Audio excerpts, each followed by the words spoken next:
Morphe brush and a lighter blue shadow just to blend that lighter blue into my eyebrow, just to kind of get a little bit more of a seamless blend.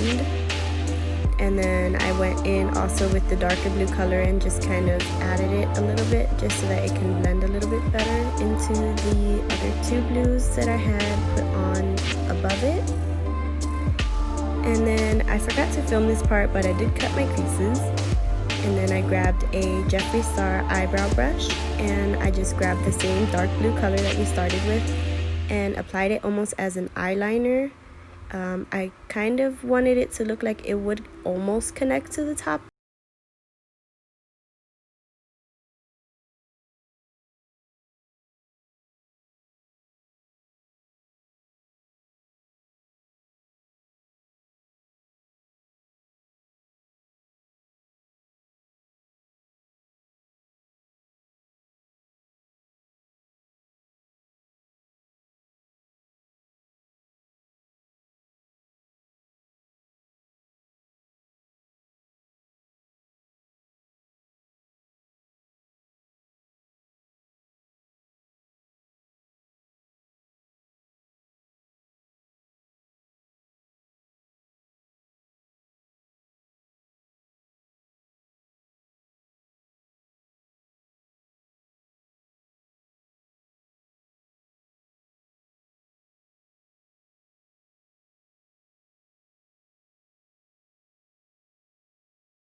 Nicole Guerrero and Anastasia Beverly Hills highlight palette.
I took this very pale blue shade and I kind of just darkened some parts of the tears, kind of to give them that shadow effect. And then after that, I went in with the same brush and I took the light blue shade that we had used previously, just to kind of darken certain areas as well.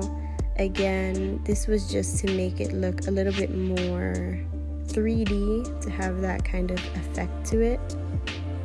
And then I went in with the medium blue shade and I placed it pretty much in the same areas for the same reason. I forgot to show it on camera, but I did take the white shimmery shade that we used for our inner corners and I went over the lighter part of the teardrops just to give it a little bit more dimension. I then went in with the same bronzer that I had used first and just kind of outlined one side of the tears to add a dimension, kind of like a depth to the tears. So here I'm going in with my Soliel glitter. It's the silver glitter, just going over what I had previously applied to the teardrops and also to the inner corner of my eyes. I finished the look by adding some Morphe Luminous setting spray. So here is the finished look. I am very happy with what I was able to achieve. I hope that you like it and thank you for watching.